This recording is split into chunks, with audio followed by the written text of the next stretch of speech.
Resistive forces की बात करते हैं।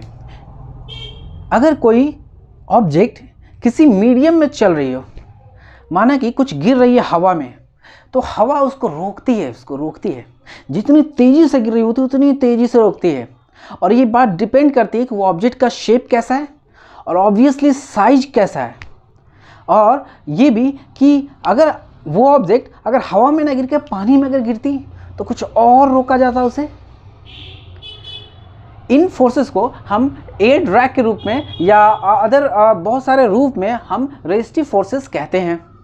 ये फ्रिक्शन से एकदम अलग है, क्योंकि फ्रिक्शन वेलोसिटी पे डिपेंड नहीं करता है, लेकिन आप देखेंगे कि जितनी तेज़ी से आप अपनी कार को ले जा रहे हैं उतनी ही तेज़ी से आगे से फोर्सेस कुछ रोक रही होती है हवा की। That is the resistive forces. आप स्विमिंग करने के लिए पानी में उतरेंगे, जितनी तेज़ी से स्विम करेंगे उतनी ही ज़्यादा तेज़ी से आपको कुछ रोक रहा होगा। एक्सपेरिमेंटली इन चीज़ों को जब ऑब्जर्व किया गया तो हमें चंद चीज़ें जनरल तौर पे पाई गई। अगर मैं एफ रेजिस्टिव फोर्स को FRES लिखूं और उसको एक इक्वेशन के तौर पे लिखने की कोशिश करूं, जिसको मैं अब एक्सप्लेन करूंगा, तो मैं चूँकि वो अगेंस्ट होती है, यानी कि वो जितनी तेज़ी से कुछ चल रहा है उसके अगेंस्ट में फोर्स लगती है, तो एक माइनस साइन से मैं ये डिनोट करना चाहता हूँ। और कोई कांस्टेंट है, मान लो कोई कांस्टेंट है जिस पे कोई कांस्टेंट K1 लिख दिया।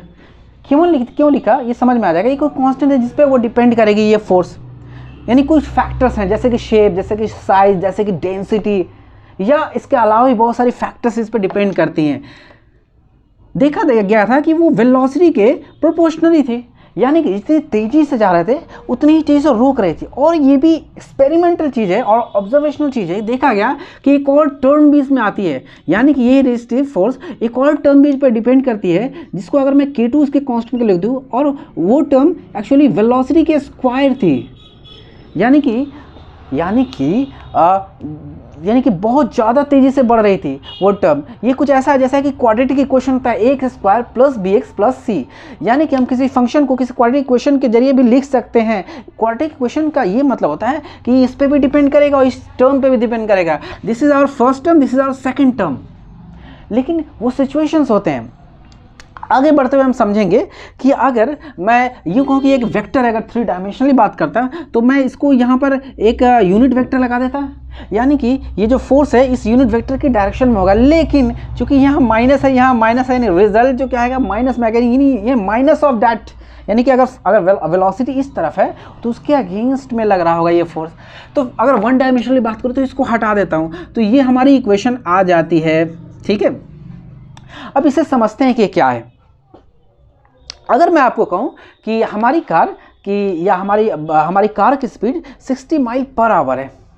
देखा ये गया था कि अगर आपकी कार की स्पीड 60 माइल पर आवर ली जाए, या आपकी एयरप्लेन की स्पीड 600 माइल पर आवर ली जाए, ये कमर्शियल जेट एयरप्लेन की स्पीड है और ये नॉर्मल एवरेज कार की स्पीड मानी जाती है, स्टैंडर्ड स्पीड। इस 60 माइल पर आवर की स्पीड पे देखा जाएगा कि ये टर्म डोमिनेट करती थी, सेकंड वाली, और ये वाली टर्म डोमिनेट नहीं करती थी। लेकिन 60 से अगर और इस 600 माइल पर आवर पे भी ये टर्म डोमिनेट करती थी, ये नहीं डोमिनेट करती थी, यानी कि इसकी वैल्यू कोई मायने नहीं रखती थी। छोटी सी वैल्यू, कुछ वैल्यू आती होगी, इसकी ज़्यादा वैल्यू आती थी ये वाली टर्म की। तो हम इसको सिंपली ये कह सकते हैं कि अगर इस सेंस की बात करें कि this F resistive force was proportional to some v² के प्रोपोर्शनल थी ये रेजिस्टिव फोर्स। अगर किसी गाड़ी 60 माइल पर आवर चल रही है, तो अगर किसी गाड़ी की स्पीड यानी कि अगर 55 माइल पर आवर कर दी जाए, तो अगर हम किसी गाड़ी की स्पीड 60 मील ना करके थोड़ी सी कम कर दे, कितनी कर दे, 55 माइल पर आवर कर दे, तो लगभग ये 10% डिक्रीज़ है, यानी हमने लगभग 10% डिक्रीज़ कर दिया, घटा दिया। 10% जब हमने v को घटा दिया, तो यानी कि मान लो कि 10 था, 10 से एक वैल्यू 9 कर दिया, तो 9 का स्क्वायर का 9 9 81 होता है, यानी कि ये 20%, 100% 20% कम, यानी कि 20% ये क्या हो जाएगा, 20% रेजिस्टिव फोर्स घट जाएगा। रेजिस्टिव फोर्स क्या होगा, 20% घट जाएगा। यानी कि आपके कार को या आपके एयरप्लेन को, अगर मैं कार की स्पेशली बात करूं, 20% कम काम करना पड़ रहा है। ये कैसे है भाई कि आपके कार के इंजन को 20% कम काम करना पड़ेगा तो फ्यूल भी तो 20% कम कंज्यूम होगा। ये कैसे हो गया? मान लो 60 माइल पर आवर की कांस्टेंट वेलोसिटी हो गई, तो हमारी अगर किसी की वेलोसिटी कांस्टेंट हो जाए, नहीं v2 माइनस v1 अगर कहें, नहीं सेम वेलोसिटी आ जाए किसी, तो एक्सेलरेशन जीरो हो जाएगी। अगर ये वेलोसिटी को हम किसी की कांस्टेंट कर दें, मान लो 60 माइल पर आवर की स्पीड से जा रही मेरी कार जा रही है, तो एक्सेलरेशन जीरो हो गया। जब एक्सेलरेशन जीरो है तो नेट फोर्स भी जीरो होगा, यानी कि बॉडी कांस्टेंट वेलोसिटी में है, रेस्ट में तो ऑब्वियसली नहीं है, हमारी कार चल रही है। तो एफ नेट जीरो है, यानी कि जो टोटल फोर्स लगाना पड़ रहा है कार को, उसमें वो रेजिस्टिव फोर्स भी ऐड है, क्योंकि इसको भी तो ओवरकम करना है हमें। समझ रहे हैं आप? तो ठीक है, अब थोड़ा सा हम आगे बढ़ते हैं, थोड़ा सा इससे आगे बढ़ते हैं। चलिए थोड़ा सा आगे बढ़ते हुए, हमारे पास समय कितना है? हमारे पास समय हो गया आई थिंक हमारे 5 मिनट हो गए। 4 मिनट में हम जल्दी से बात करेंगे क्योंकि 10 मिनट की क्लासेस रहती है। तो अगर मैं यूँ कहूँ कि चल भाई अब इस केस को लेते हैं कि वेयर डिपेंडेंसी है क्या है कि एफ क्या है इक्वल टू सम k2v²। इसको डोमिनेंस की बात करते हैं कि ज़्यादातर केस में ये डोमिनेट करती है, या तो हम पत्थर गिरा रहे हो, या पानी बारिश हो रही हो, या कार चल रही हो, ज़्यादातर क्योंकि यही डिपेंड करती है। तो अब देखा जाए किसकी चीज़ों पर डिपेंड करती है। K2 जो डिपेंड करती है वो शेप पे डिपेंड करती है ऑब्जेक्ट के, ऑब्वियसली इंट्यूटिवली साइज पे, ऑब्जेक्ट के साइज पे भी डिपेंड करेगी, जितना बड़ा साइज हो, और उसकी डेंसिटी पे भी डिपेंड करती है, यानी कि मीडियम के डेंसिटी पे। एक्चुअली डेंसिटी किसकी? मीडियम की डेंसिटी, कितना घना है।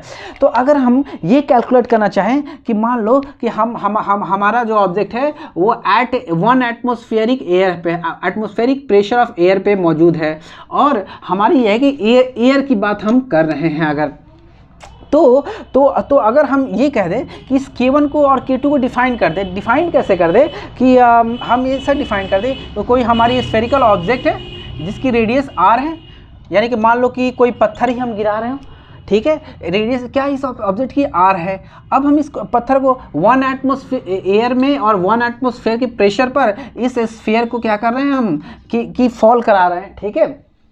तो इस फॉर्मूले में हम ये कहता हूँ कि K1 को हम मान ले सम कांस्टेंट C1 और R पे डिपेंड करेगी।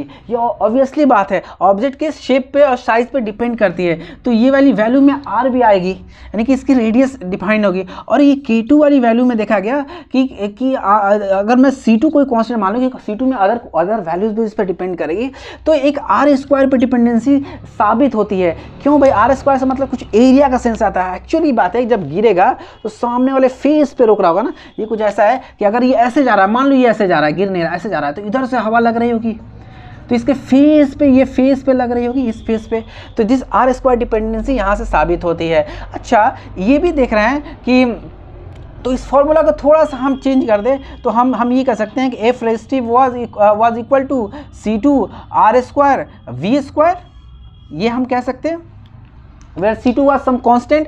ऑल्सो अगर मैं इसको पूरा लिख दूं तो मैं इसको ऐसे लिखूंगा plus R V R and C1, where C1 and C2 are some constant।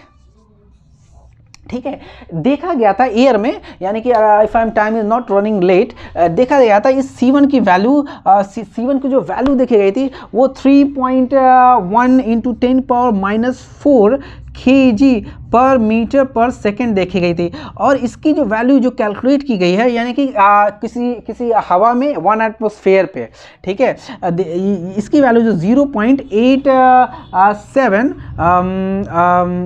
I think kg पर मीटर क्यूब देखी गई है। ये बेसिकली ये दिख रहा होगा कि ये वॉल्यूम की ही यूनिट है, यानी मास पर यूनिट, सॉरी डेंसिटी की ही यूनिट है, मास पर यूनिट वॉल्यूम को डेंसिटी कहते हैं। So this is basically showing the density part. I think I am losing my time. So यहाँ से यहाँ तक तो आपको समझ में आ गया होगा कि रेजिस्टिव फोर्सेस को हम कैसे निकाल पाएंगे, क्योंकि ये कांस्टेंट अगर हमें पता है तो अगर हमें R पता होगा, तो अगर R हमें पता होगा, वेलोसिटी पता होगा किस वेलोसिटी से गिर रही है अभी फिलहाल किसी वक्त में, तो हम रेजिस्टिव फोर्स उस वक्त की निकाल सकते हैं। Hope you are doing well, will continue the series. Thank you for watching with us. आप में सवाल पूछ सकते हैं, क्लासेस को ज्वाइन कर सकते हैं और फिर हमसे आप इस्तेफादा भी कर सकते हैं। बेसिकली ये वी स्क्वायर टर्म एनर्जीज पर भी डिपेंड कर रही है, जैसे हाफ एम वी स्क्वायर की मोमेंटम है, क्योंकि टकरा रही है तो मोमेंटम ट्रांसफर हो रही है। So it is what it's all for